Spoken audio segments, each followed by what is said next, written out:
Good morning. Paano ba?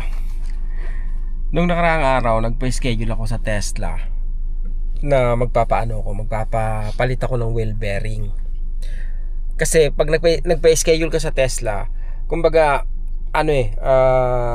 bibigyan ka nila ng estimate price kung magkano yung ipapagawa mo. Ngayon, nakita ko kagabi, lumabas na yung estimated price.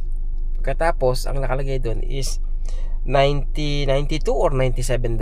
Sabi ko, ang nakalagay kong request wheel bearing. Sabi ko, what? Ang mura naman ito. Bakit ano nangyari? Tiningnan ko.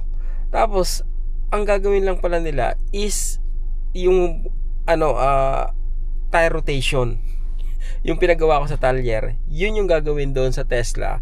Pagkatapos, ang bayad is 92 or $97. So kinancel ko. 'Di ba? Kumbaga, kung sa mga dealership ka talaga magpapagawa ng sasakyan mo, may kamahalan 'di ba? Doble ng presyo. At parang nawala yung ingay rin, no. Parang nawala nung nagpa-change tire ako kahapon. Sabi ko baka napaparanoid lang ako mga dre, no. Talagang may tunog talaga yung sasakyan. Lalo na pag bumibilis ka. Hindi ko lang siguro napansin nung una, pero nandun talaga siya. But anyway, ngayon mas tumahimik. Pero ko nga to, i-road test ko to. Atlantic Province.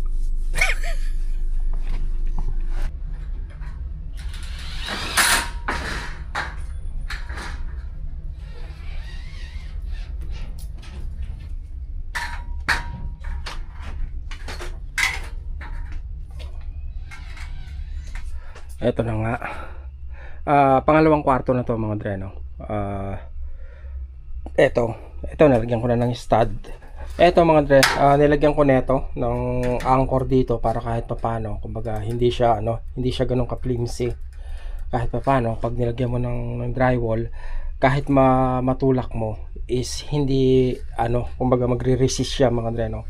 Hindi siya bouncy. Eto, contractor side, nakita nyo kahoy yung ginamit nila, kasi pinapa-soundproof dito Kaya bukod sa ganito, meron silang dinidikit na ganyan, parang pang soundproofing din to itong materials na to. Ginagawa nila drywall, tapos talagyan nila niyan, tapos drywall uli. Bukod pa niyan, meron pang insulation, 'di ba? So talagang pang soundproof. Pagkatapos ko ng mga stud, isa na lang lalagay ko dyan. Then lalagyan ko na ng lalagyan ko na ng wall.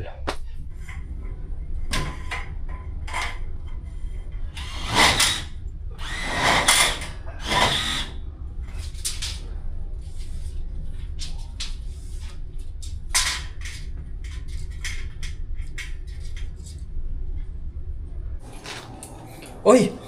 Nandiyan pala kayo. Okay, nakauwi na kami galing trabaho at andito ulit kami sa part-time mga dreno. Dinaanan na namin to kasi saglit lang na trabaho to.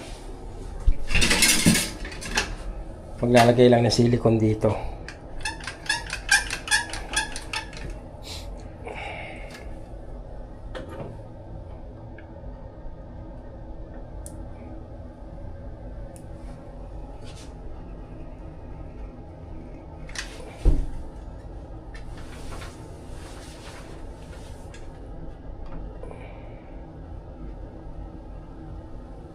Kaya ayan, pag yan ang hawak mo rin, i-release mo yan siya ron kasi tuloy-tuloy yung niya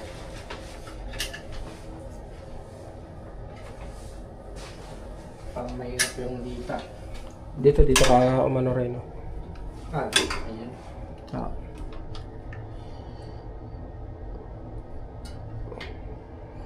Mahirap yung dulo niya.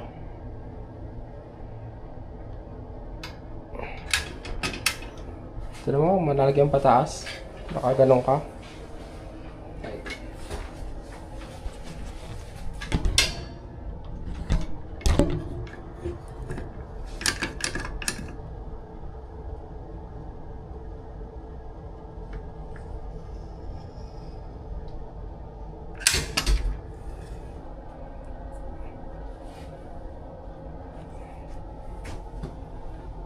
Yun. Ano, di ba umuuga ito? Okay, matibay. Yung isang apartment, mga dreno, umuuga. Hindi ko maintindihan. Siguro, natanggal yung ano niya. Kasi meron niyang tornilyo ron eh. Di ba? Nasisecure. Kung sakaling umuuga yung mga toilet nyo, nasisecure yan doon mga dreno. May higpitan yan doon. O kaya, let's say, matanggal yung higpitan. Ayaw nyo magbaklas ng toilet nyo. Lagyan nyo na lang silicone dito sa ilalim. Huwag lang doon sa bandang likod. Dito lang sa hanggang dito, paikot. Para lang sa ganun, kung sakaling magkaroon ng leak yung toilet nyo, alam nyo kung may aagos na tubig doon. Isang paraan yun para ma-secure din yung mga toilet. Lagyan nyo ng silicone yung paligid.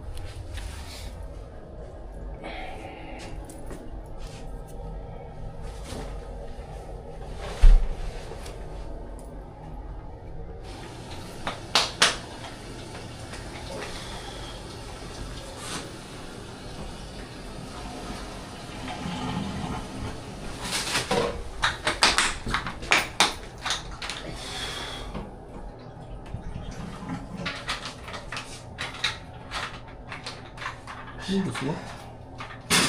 Hindi, lahati lang yun.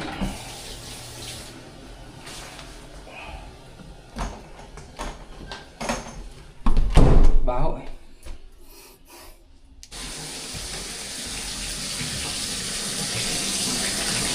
Ang problema pala na itong bathtub nila is slow draining siya. Sabi nung nakatira rito, bago pa siya matapos maligo, ang taas na ng tubig niya.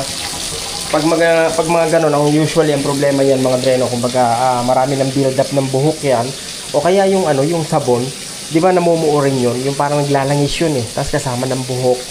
So yun yung isang nakakabara sa inyong mga bathtub. Kami sa bahay meron kaming may maliit kaming sink, ano bang tawag doon?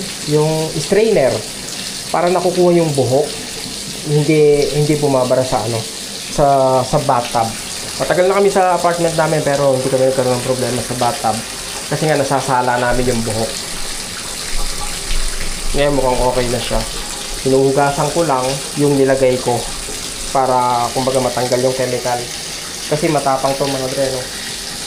Mabaho nga to eh. Pag ito yung ginamit nyo, mabaho to. Epektibo to pagdating sa barado sa inyong mga bathtub o kaya dito sa sink sa loob ng CR. Pero huwag nyo itong gagamitin kung barado yung sink nyo sa inyong mga kitchen. Ibang usapan yun mga dre. Kasi nakakabaradong pagkain, hindi buhok. Nahihirapan yung tunawin, nasisira lang yung mga drain nyo.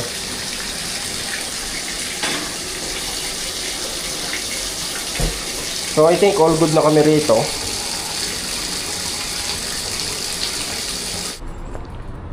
KFC, meron silang promong hamburger, $5 lang, isa.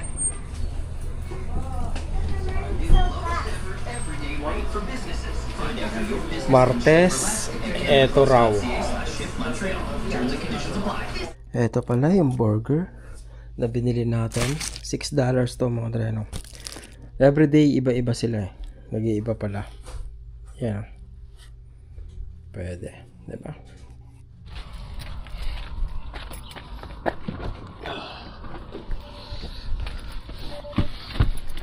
Ulan nga ng ulan. Oy, good morning.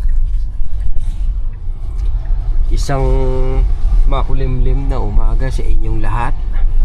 Uulan daw hanggang Biyernes. Paulan-ulan. Uulan-ulan. Oo nga.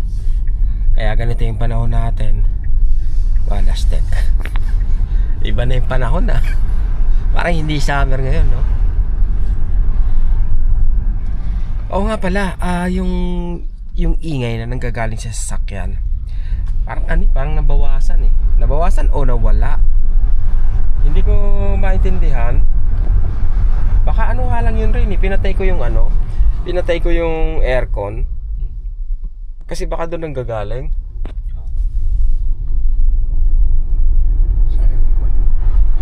Yung motor niya.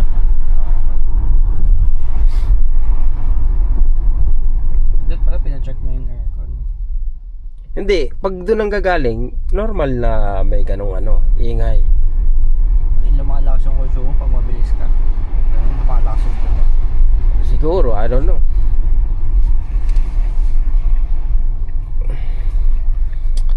malaman, pero so far wala naman mga dano. Parang nawala nga, napansin namin parang nawala yung ingay. Ang aking assignment ngayon, palitan to mga ilaw. Meron akong mga bagong ilaw na pampalit dito. Tinatry ko lang i-figure out kung paano kalasin to ngayon, alisin to sa truck.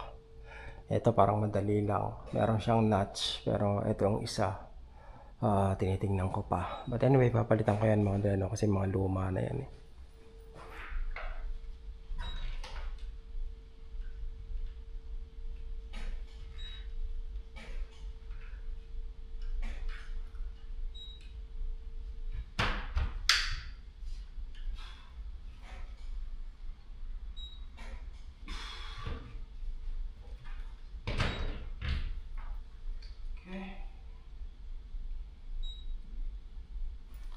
Nasira ko yung isa.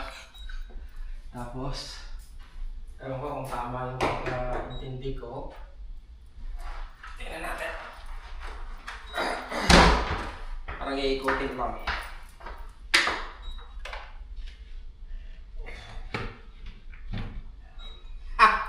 Diba? Kailangan mo nang may masira bago ma-figure out kung paano tatanggalin o ikakabit. Ganito lang. Boom. Diba? Nice one.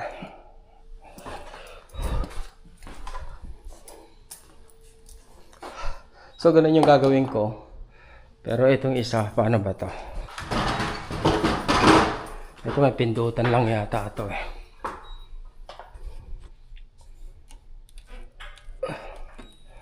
So, ganun din. Ikutin din pala mga dreno.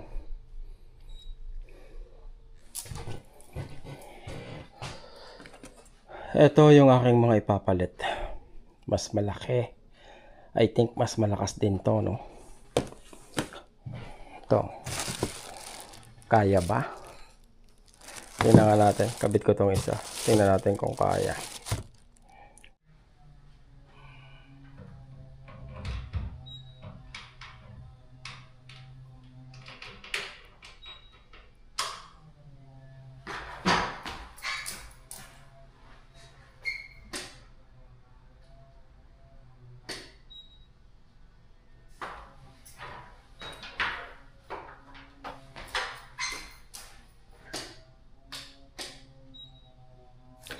Something's wrong. Kasi dalawa yung switch niyan mga dreno, magkahiwalay. Isa para sa bilog, isa para dito sa may kantuhan. Kaya pala, kasi magkaiba yung kanilang, ayan. So, mangyayari niyan, ang pinag-aalala ko yan mga dreno, nakita nyo ba? Ito sa ibang switch pumapasok to kasi mas mahaba to. Ito sa isang switch to kasi maiksi to. So, anong problema? Kung ilagay ko lahat ng ilaw sa isang switch o sa isang linya, pwedeng mag-trip siya kasi marami yung ilaw na ikakabit ko eh. 14 lang. 14 kung ang switch ng ilaw is 15 amp, kung kukonsumo kada isang ilaw ng 1 amp, okay lang. 14 amps yun. Pero kung lalampas sa 15 amps, laging magtitrip yung breaker mga dreno. So, ganun yung kaya i-consider mo yung ilaw doon sa breaker mo. So, let's see. Kailangan tingnan kung ilan yung amperage ng bawat ilaw. Hindi lang basta kabit ng kabit mga dreno. Eto, nakakatawang kwento. Napalitan ko na. Ito yung luma, no? Dinapalitan ko na ng bago. Tapos dalawa na yung napalit ko. Ngayon, nung sinwitch ko, nagpapatay sindi siya, no? Nagpapatay sindi. Okay. Tignan nyo, switch on. Yan, nakita ba? Yan, no? Nagpapatay sindi. Sabi ko, shit, may sira yata. So, ang ginawa ko, tinanggal ko to. Dinali ko yung luba. Pagkatapos, sabi ni Jeremy, pare, ano mo nga to? Eto may dimmer pala, naka-dim. Ayun o, dimmer. Pag inano ko yan, yan. Ayan o. Walastik oh. Ang dinim ko. Di ba? Ay, ewan. Okay.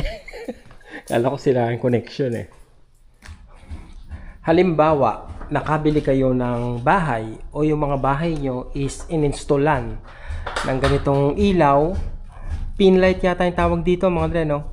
Hindi ako sigurado, pero just in case, no? Tapos nagtataka kayo kung paano ba papalitan yung bumbilyang sira. Okay? So, pakita ko lang sa inyo kung paano pagtanggal yan.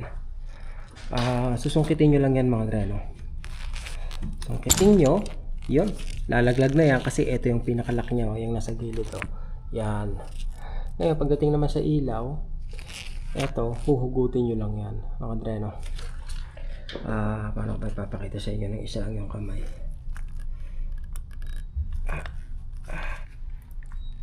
Yun. Eto lang yan, no? Kumbaga, isasaksak nyo lang yan sa butas. Ayan yung butas niya, nasa gitna, yung dalawang maliit, yung nasa gitna na yan. Ngayon, eto naman, kung makikita nyo rito sa gilid, eto naman, eto lang yung mamahawak yan mga dre, yan, no? May dalawang ano yan, no? May dalawang parang piece of metal. So, ang gagawin nyo lang dyan is ganito lang. Yun, yan, no? Ang pagsalpak dyan, syempre, ganun din pag ganito. Yan. Pagtanggal, papalayo dun sa metal, yan. That's it. Ngayon, papalitan ko siya ng bago. Ito yung bagong kapalit. Salpak. Tapos tulak. That's it. Kung gagawin niyo yan, siguraduhin yung naka-switch off yung inyong switch, yung ilaw nyo, o kaya nakapatay sa breaker. Nasa ganun, may iwasan yung makuryente, syempre. Diba? Madali lang siyang gawin. Kayang-kaya nyo. Yun nga lang, huwag nyo kalimutan talaga na i-switch off yung ilaw nyo. Kung ayaw nyo ma-meet si San Pedro.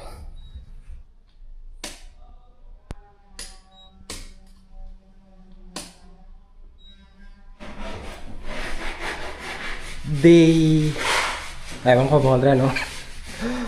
Webes ngayon. Nalagyan ko na to. Tapos ngayon pa-plasteran ko naman mga dre, no? Merong contractor na gumagawa sa likod ko. Pero dahil tapos na yung wall na ito, wala magpa-plaster na ito para mas mabilis. Kasi nga, parang magagahol na kami sa oras. So tatakpan ko na itong mga gap-gap niya.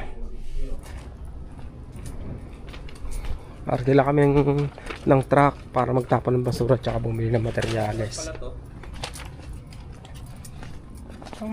Yung mga aarkila na yung ano. Oh, may ano ah.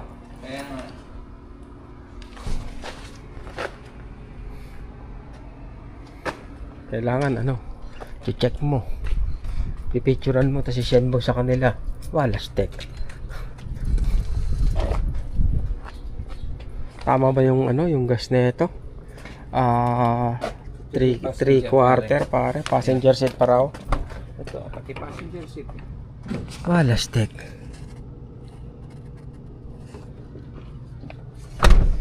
Pare, may bengkong, oh. Baka madali kayo pa. Baka sabihin, ikaw ang nakagano. My friend!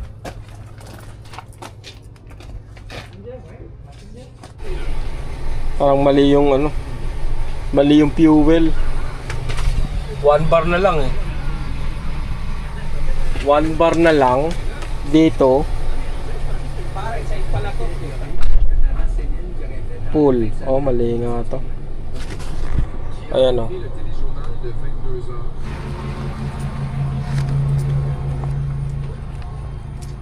Jem, mali rin yung fuel nito pare. Mali yung fuel. Bakit? 1 bar na lang eh.